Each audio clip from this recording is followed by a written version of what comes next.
Hello， 大家好，我是刘毅。今天我们做到干锅花菜。干锅花菜非常下饭的家常菜。做干锅花菜一定要选择有机花菜，这样的散籽的叫有机花菜，这样做口感更好。先把花菜这个根儿切下来，然后切成小朵儿。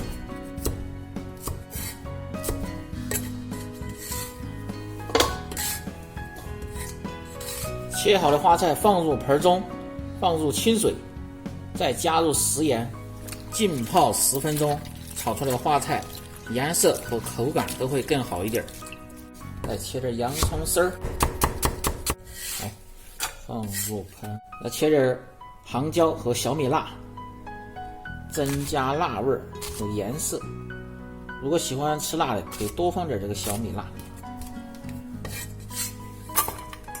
把大蒜子稍微拍破就可以，再切点姜片，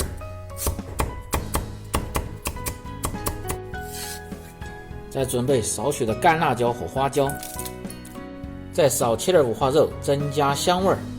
好，都已准备好。今天咱们做个家常味特别浓的、非常下饭的干锅花菜。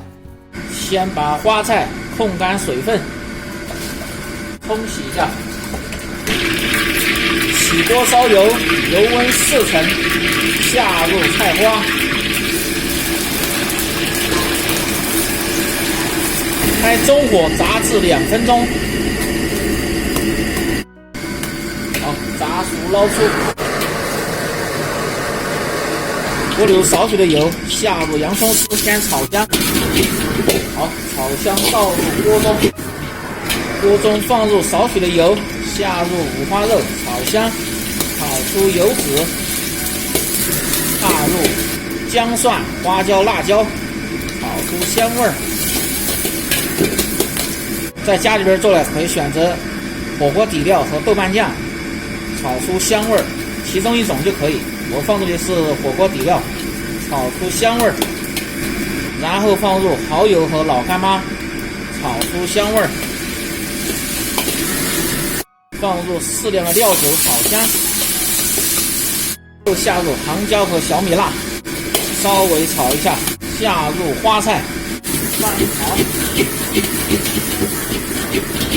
调味鸡精、味精，少许的白糖，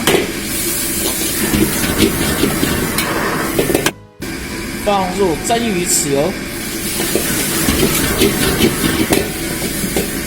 稍微开大火炒一下。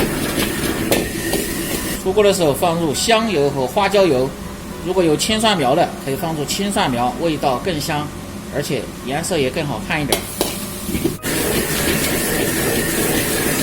关火，干锅花菜就炒好了，放入锅中。